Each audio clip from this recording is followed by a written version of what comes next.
Hey there, Ed Schultz with you, live on Facebook. Give me a call. We're talking over about the issues. 202-909-1492. Coming to you live from Washington, D.C., just a few blocks from the White House. 202-909-1492. Developments today. The Senate Intel Committee investigation and hearings are underway. I listened to the first guest this morning on the radio, and I thought I was going to tip over myself. Do we have a phone call already? No, not yet. Not yet. No calls yet. No calls yet. We got a bunch of calls yesterday, and we're going to do this at least 4 days a week. I'm not doing this on Friday.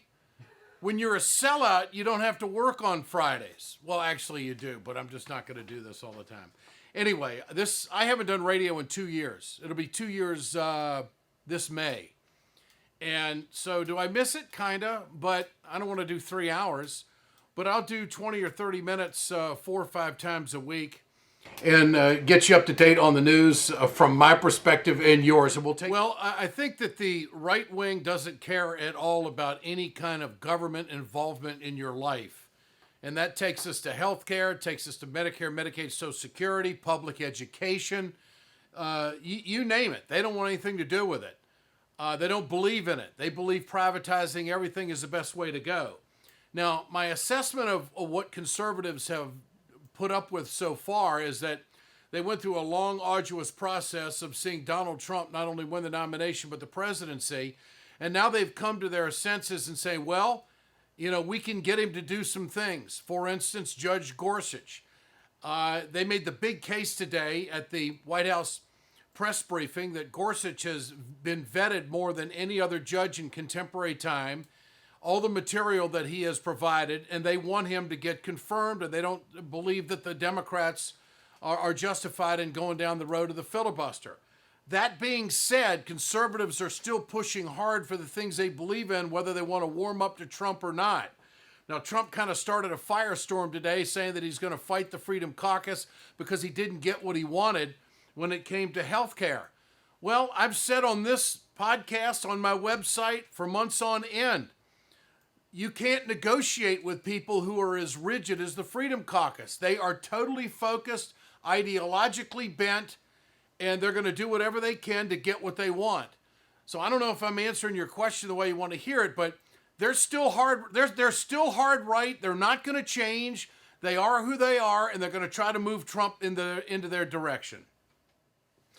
I think Trump is trying to do some things with jobs. I don't think there's any doubt, but he's going to do it at the cost of the environment. He's going to do it in the cost of, in a sense, robbing the Treasury by giving all these tax breaks to these corporations that keep jobs here. We'll have to see how it works out. I give him an A for effort when it comes to keeping jobs in America. There's a story out there right now about how far is he going to go with NAFTA. We'll talk about that tonight on the news at 8 o'clock. It's rather detailed, but, Trump, I don't know how cozy he's going to get with the working folk. The union leaders in this country are a little bit quiet right now because they don't know if they're dealing with Jekyll or Hyde. And they're not, he brought union people into the White House.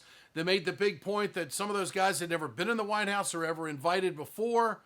And so now you're not going to get any judgment out of the union in 70 days. So we'll see how it plays out. But I think his efforts with Ford Motor Company, his focus on jobs is helpful. And consumer confidence right now is pretty damn good, and Obama's got to take some credit for that too. I don't know if this is Trump's economy yet, but I would say it will be in about 6 months. Okay, now this is what Trump said he was going to do. He was going to cut a bunch of agencies. He was going to cut the budget. He was going to try to run it like a business. So this doesn't come as any big surprise, but now that it's happening, people are saying, holy shit, what's going on here? Look, I think that the EPA is going to give a license to corporations to run wild over the environment, which is not good. We have to realize that climate change is real. And the jury's out, or should I say the jury's back in with the verdict on that in the scientific community. Look, I think Trump isn't shocking anybody with what he's doing. He's at a torrid pace to get as much as he possibly can done. And I think that this is either going to destroy the progressive movement or it's going to unite the progressive movement even stronger than what they were before the last election. We'll have to see. Well, this next play, I mean, let me just offer this before we go. The next play on healthcare, we're going to learn a lot about the president when it comes to dealing. The Freedom Caucus stuck it to him. The Freedom Caucus ruined his effort to get health care in round one. Let's see how Trump handles round two. He's out saying he wants to work with the Democrats now. Well, if he's going to work with the Democrats, he's going to have to accept some major provisions of Obamacare. That's going to turn off some Republicans. And you know what he's going to do if he can't get it? He's going to turn to you, and he's going to turn to every American and say, I came here to drain the swamp, and I can't get it done because these bastards, they don't want to work together. They're against everything. There's so much. And you know what? I think middle America is going to buy that. I think middle America is going to buy the fact that the guy has come in here and tried to do something different, and he can't bring them together, even though he's a big negotiator. Donald Trump doesn't have to come to Washington to prove to people he's a negotiator. He's done it his whole life. The dichotomy and the makeup of Washington is so toxic politically right now, it may not fit what he's used to. And so let's just be a little patient and let's see how round two goes. I think he's going to give it to the Freedom Caucus pretty strong. Appreciate your call. Thank you. This is Facebook Live. I'm Ed Schultz, taking your calls at 202-909-1492. That's right. I've lowered my blood pressure a little bit, and I've decided to take some phone calls from you wonderful Facebook people out there. 202-909-1492. Hey, Ed, this is actually going to be for the recorded version of this podcast. Yes, sir. We're having a little audio issue. We're recording your audio just fine. This is our folks out in the internet land aren't quite hearing you. But we still got callers because they see the number come up on the screen. Oh yeah. So I just want to let you know we are working on it, folks. This is a new thing we're doing here with the news, Ed Schultz news and commentary. I do apologize for all of you who are watching the tape. Look, Brent, are the Russians meddling in my podcast? That is very possible. Is that what they're doing? Those son of a bitches, they're is that what they're doing? Come on now, they're meddling in my podcast. They don't want me. Come on, I'm just reporting. That's all I'm doing. Actually, this is my equipment.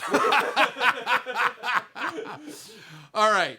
So what we have is the House and Senate chairs and ranking members have been invited to come over to the White House via the National Security Council, because the White House says that there is in light of new documents that have come up, that they want Nunes and Schiff, who did meet today, by the way, to come see it. They want Warner and also Burr to come over and see it.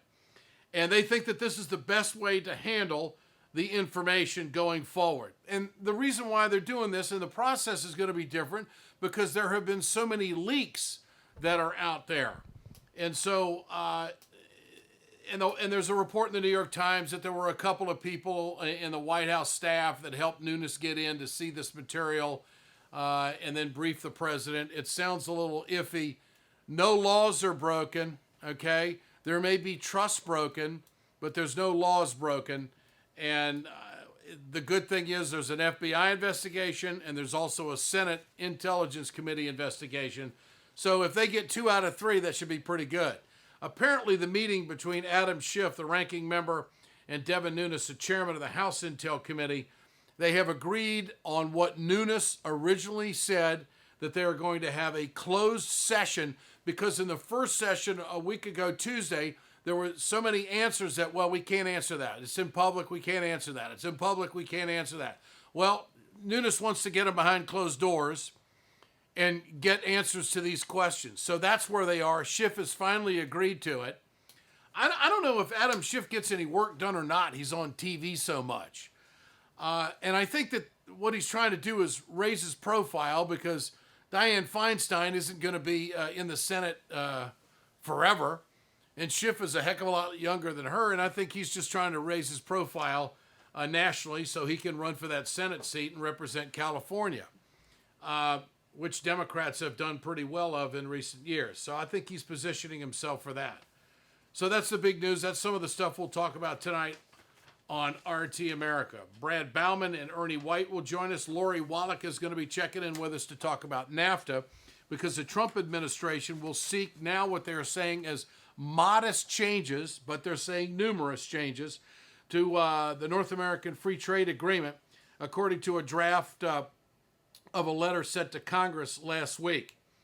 And now they're saying that at the White House press briefing that they're really upset with the fact that their trade negotiator, Robert Lighthouse, has not been confirmed, and they weren't going to comment on that story. We'll sort it all out tonight. This is Ed Schultz News and Commentary on Facebook. Follow me at wegoted.com. See ya. Back tomorrow. Well, not really. Back Monday.